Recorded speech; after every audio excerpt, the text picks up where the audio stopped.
작년 통계청 조사에 따르면 부부 기준 노후 최소 생활비는 231만 원, 적정 생활비는 324만 원으로 나타났습니다. 물론 조사기관마다 조금씩 차이가 나는데요. 국민연금연구원 조사에서는 은퇴부부 적정 생활비가 277만 원으로, 또 KB금융그룹 조사에서는 366만 원으로 편차가 나기도 했습니다. 이처럼 은퇴 후에도 현역 일대의 삶의 질을 유지하려면 연금 관리가 필수일 텐데요. 연금 박사 이영주 대표님 모시고 이야기 나눠보겠습니다. 대표님 어서 오세요. 안녕하십니까. 대한민국 연금 1등 연금 박사 이영주입니다. 반갑습니다.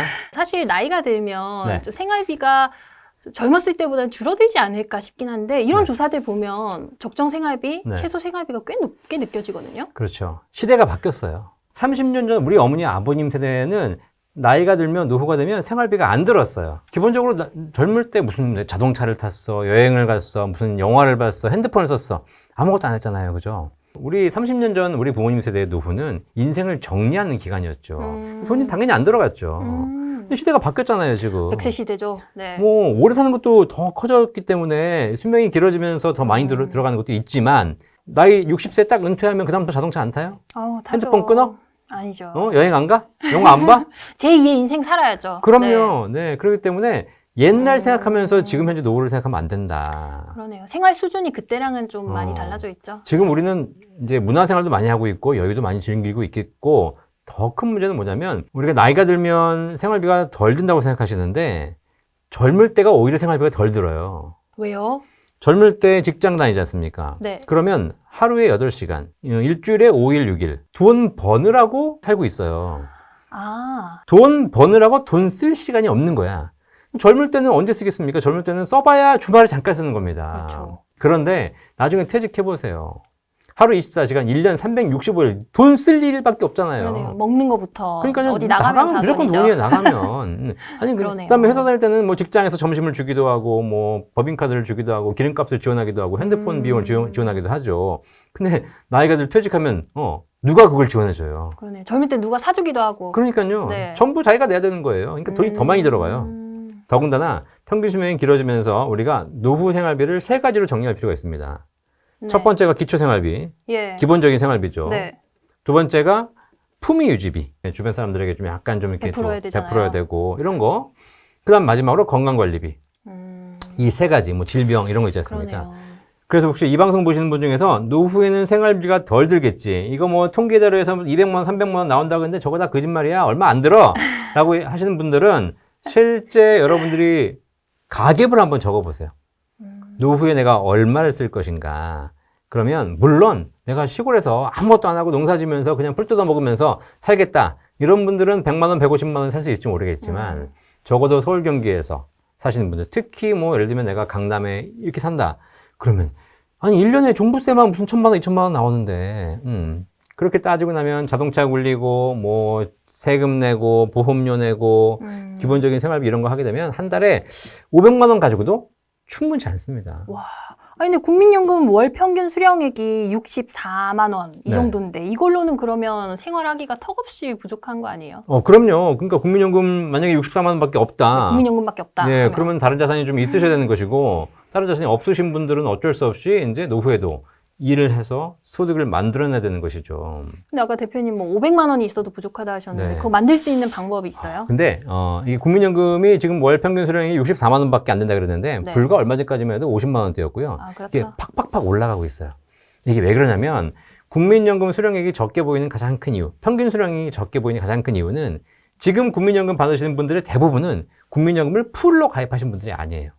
아, 국민연금이 과거에는, 그렇죠. 예. 88년도에 시작됐고 그러면 내가 직장 생활을 하다가 한 10년, 20년 하다가 국민연금이 시작되신 분들은 한 10년, 20년밖에 내지 못하고 퇴직을 하셨기 때문에 제대로 가입하지 못하신 분들이 많고 또 사업을 했다 그러신 분들은 뭐 국민연금은 직장 가입자 중심으로 시작됐다 보니까 그렇죠. 자영업자들은 늦게 시작됐거든요. 네. 그러다 보니까는 국민연금 준비를 안 해오셨기 때문에 네. 실제로 국민연금만 보면 실수령액이 적어지는 것처럼 보이지만 이제 본격적으로 은퇴를 하기 시작할 베이비붐 세대 1955년부터 63년 1차 베이비붐, 그 이후에 또 74년생까지 2차 베이비붐. 올해부터 이제 퇴직을 하신다고 그렇죠. 그러더라고요. 본격적으로 이제 60 65세 퇴직을 하시는 분들인데 예를 들면 1960년생이야.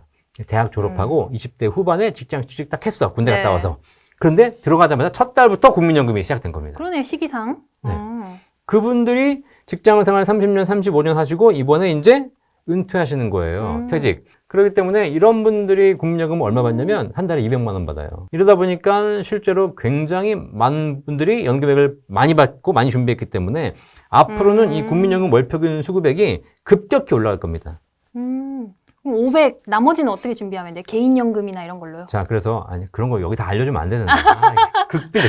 궁금하잖아요. 500만 네. 원 어떻게 노후에 알려드릴게요, 만들죠? 알려드릴게요, 일단. 월 500? 자, 일단 국민연금만 꾸준하게 준비해 오신 분들이 한 달에 150에서 200이에요. 네. 맞벌이 했어. 아, 그럼 와이프도 만약에 그럼 끝났어요. 이 가정은 그냥 400이야. 국민연금만으로. 실제로 이런 가정이 나오고 있습니다. 네. 이제 근데 맞벌이는 차마 못했다. 배우자가 이제 뭐 집에서 주 하시느라고. 네. 자, 그러면 국민연금 150에서 200이잖아요. 근데 이렇게 직장 생활 꾸준하게 하신 분들은 뭐가 있냐면 퇴직금이 있어요. 그분들이 퇴직하시게 되면 적게는 1억, 많게는 2, 3억의 퇴직금을 받아 나오시는 거예요. 자, 그러면 그걸로만 가지고 한 2, 3억만 돼도 한 달에 100만 원씩 평생 연금 받을 수 있는 수익원을 만들어낼 수 있습니다. 어떻게 해요? 뭐 예를 들면 그냥 한 달에 2억 원을 연금에 맡겨놓고 일시불로 맡겨놓고 매달 연금 받아도 100만 원씩 나올 수 있고요. 그걸 IRP에 넣어놓고 100만 원씩 뺐어도 한 2, 30년 쓸 수 있는 것이고요. 만약에 내가 투자를 잘해가지고 뭐 여러 가지 수익이 발생하는 뭐 고배당 펀드라든가 이런 걸 하신다면 거기서 발생하는 연금 수익으로 또 평생 사실 수 있는 거기 때문에 퇴직금 활용. 퇴직금이 없어서 문제고 퇴직금을 중간에 까먹어서 문제지 퇴직금을 한 1, 2억만 준비할 수 있다? 그걸로도 연금으로 얼마든지 한 달에 100만 원 가까운 연금 만들 수 있습니다. 자, 그러면 국민연금, 퇴직연금만 해도 벌써 250, 네. 300이에요. 네. 그죠?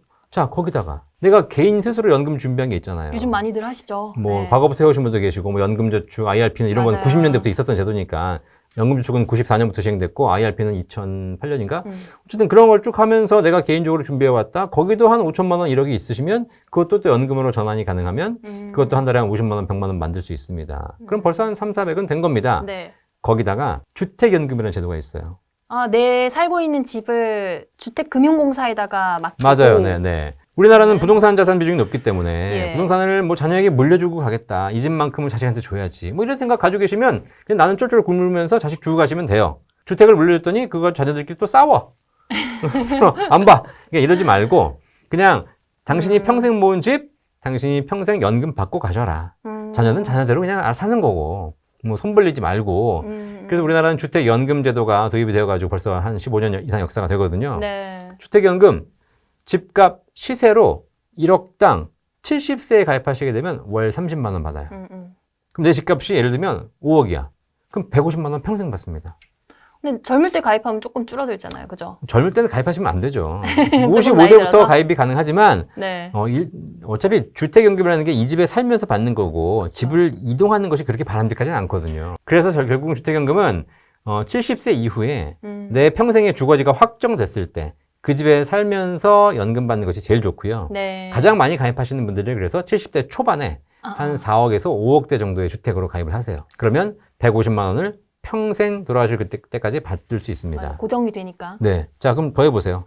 계산 잘 할 수 있으시죠? 네. 국민연금, 퇴직연금, 개인연금, 주택연금까지 더하면 그냥 대부분의 가정에서 500은 나옵니다. 이 4층 연금이라는 네, 거죠? 이거 지금 외벌이 기준으로 얘기한 거고 맞벌이 했을 때는 훨씬 더 올라가는 것이고요. 그렇죠. 물론 이제 국민연금이 부족하신 분도 계시겠지만 야 근데 그런 거는 네가 쉽게 얘기하지만 사실 어려워라고 얘기하신 분들은 뭐냐면 연금에 대해서 관심이 없었기 때문이에요. 그런데 지금 5, 60대이신 시청자분들은 아 이미 늦은 거 아니냐 이런 네. 생각들도 하실 것 같은데. 늦은 게 아니고 지금부터 하면 돼요. 지금 내가 50대 중반이다. 지금부터 앞으로 10년간 혹은 연금 준비하셔가지고 네. 70세부터 연금 받으시면 됩니다. 일하셔야 돼요. 일해야 돼요. 그렇죠. 이래서 연금을 준비하셔야 되는 겁니다. 조금 늦으신 분들은 지금부터 내가 계획을 다시 짜서 앞으로 내 인생에 한 10년, 15년 준비한다고 치고 바짝 준비하셔가지고 주택 마련하셔가지고 주택연금도 준비하시고 네. 국민연금 내가 좀 덜 냈다 하더라도 추후납부나 뭐 추후 이런 걸 납부. 통해서 과거에 더 안 내라. 낸 거 더 낼 수 있는 추후납부 지금 내가 좀 더 낼 수 있는 이미 가입, 이미 계속 가입 그 다음에 받을 수 있는 거를 일찍 받지 말고 5년 늦춰서 늦춰서. 받는 네. 연기연금 이런 거 하시고 연기연금 하면은 더 받을 수 있는 거잖아요. 훨씬 더 받을 수 있죠. 그게 몇 프로였죠? 5년까지 연기하게 되면 36%가 올라간 연금 받으니까 100만 원 받을 분이 136만 원 평생 받게 되는 평생. 거니까 그렇게 하시고 그러니까 늦지 않았다. 이제 내 인생은 시작이다. 우리가 사실 그래요. 조선시대의 평균 수명이 50세, 55세였어요. 그래서 환갑잔치도 했잖아요. 그러니까요. 그러니까 진시황 있죠, 진시황. 장수를 그렇게 하고 싶었던 진시황이 49세에 죽었어요. 응? 그러니까 이제 우리는 사실 저도 나이가 50이 넘었지만 이 짐이 진시황보다 오래 살고 있는 거야. 근데 100살을 산대. 그러면 지금 50세에서 100살을 산다 그러면 앞으로 50년 사는 거잖아요. 그렇죠. 그러면 조선시대, 고려시대를 얘기하면 지금 태어난 거야. 응애야, 응애. 응애예요. 네? 그럼 이제 응애한 애가 뭐 이제 내 인생 끝났으니 뭐 나는 어떡하지? 이런 생각하고 있는 게 잘못된 거라는 맞아요. 겁니다. 여러분들이 노후에 대한 기본적인 사고방식을 바꾸셔야 돼. 과거에 30년, 40년 전에 그렇게 우리 어머님, 아버님 세대의 은퇴를 생각했던 것과는 지금은 완전히 다르다. 이런 걸 생각하시면서 준비를 좀 잘 하시기 바라겠습니다. 근데 이렇게 4층 연금을 탄탄하게 쌓아놨는데 만약에 내가 일찍 죽으면 그 남은 돈 못 받아서 손해 아니냐 이런 걱정들도 좀 하시잖아요. 네. 뭐 일찍 죽으면 물려주고 가야지. 국민연금은 내가 못 받으면 유족연금으로 그렇죠, 가죠. 가거든요. 뭐 전편에서 말씀드렸지만 유족연금에 약간의 제한은 있으나 그래도 내가 받은 돈의 일정 부분은 유족에게 지급할 수 있는 그렇죠. 것이고 그다음에 내가 가입하고 있는 개인연금들이 있습니다. 그건 이제 수익자처럼 지정을 하면 되고. 네, 남은 금액은 뭐 예를 들면 승계에서 연금저축 같은 경우는 승계에서 배우자가 받을 수 있도록 하는 것이고요. 그렇지 않은 경우에는 그 남은 자산이 상속이 되어가지고 자녀가 활용하는 것이고 네. 뭐 개인연금보험 같은 경우도 최근에 나와 있는 연금들을 보시면 내가 만약에 받다가 다 못 받고 죽으면 남은 원금과 이자까지 전부 다 자녀에게 상속하는 이런 부분도 가능하거든요. 주택연금 마찬가지예요. 그렇죠. 내가 집값이 5억인데 3억 받고 돌아가셨어요. 그러면 2억은 자녀가 가져가는 겁니다.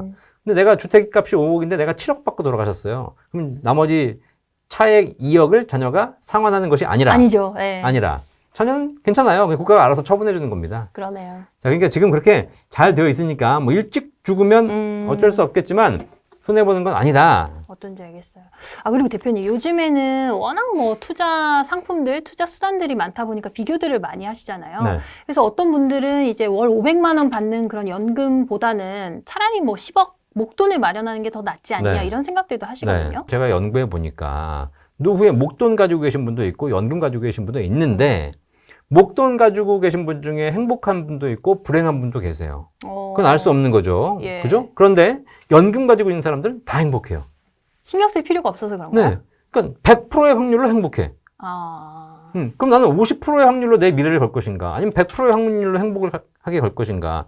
여러분이 알아서 판단하시는 건데 왜 그러나 봤더니 노후를 연구해 보니까 노후는 젊을 때와 달리 활동력, 판단력, 기억력이 떨어집니다. 그러면 젊을 때는 내가 목돈을 관리하고 있고 또 운용도 할 수 있고 여러 가지 또 자산 뭐 여러 가지 할 수도 있겠지만 나이가 들면 점점 힘들어진다는 겁니다. 특히 이제 유튜브 이런 방송 보시면 뭐 노후에 무슨 연금을 관리해 가지고 수익률을 내고 뭐 배당주를 운영하고 이렇게 뭐 ETF 해 가지고 뭐 운영해라 이렇게 분들이 계신데 아니 그거는 사실 안 늙어봐서 그런 얘기 하는 거야. 지금 바이든 그만뒀잖아요. 바이든 왜 그만뒀어? 아니, 이제 안 된다니까. 오락가락하고 말이 안 된다니까, 이제. 그런 나이, 바이든이 그러면 펀드 관리할 수 있고, 미국에 이런 거 할 수 있겠어요? 점점 어려워져요. 나이가 들면 그런 것이 힘들어지는데, 말은 어떻게 하고 있냐면, 그런 것을 아무런 고민하지 않고, 지금과 똑같은 정신 상태로 7, 80대를 살 수 있다고 생각하니까, 목돈을 들고 가는 거예요. 근데 가보니까, 목돈 가지고 내가 관리를 하다 보니 쉽지 않은 거야. 그럴 것 같아요. 그래서 사기를 당하는 거예요. 위험한 겁니다. 그러니까 투자 권유 이런 거 막 받아가지고. 그럼요. 그 문제가 생기는 것이 목돈이 있기 때문이에요. 제가 목돈과 연금의 10가지 차이점 중에 첫 번째가 목돈은 내가 지켜야 하는 것, 연금은 나를 지켜주는 것. 노후에 목돈 가지고 계시면 지켜내셔야 돼요. 그렇죠. 계속 빼서 쓰는 거밖에 없으니까. 그러니까요. 왜 지켜내려고 노력을 하냐고 힘들게 그 나이에. 연금 갖고 있으면 날 지켜주는데. 근데 요즘에 미국 주식시장 되게 좋잖아요. 네. 뭐 S&P 500 지수가 올해에만 뭐 10% 넘게 올라가지고 계속 사상 최고점을 경신하고 있고.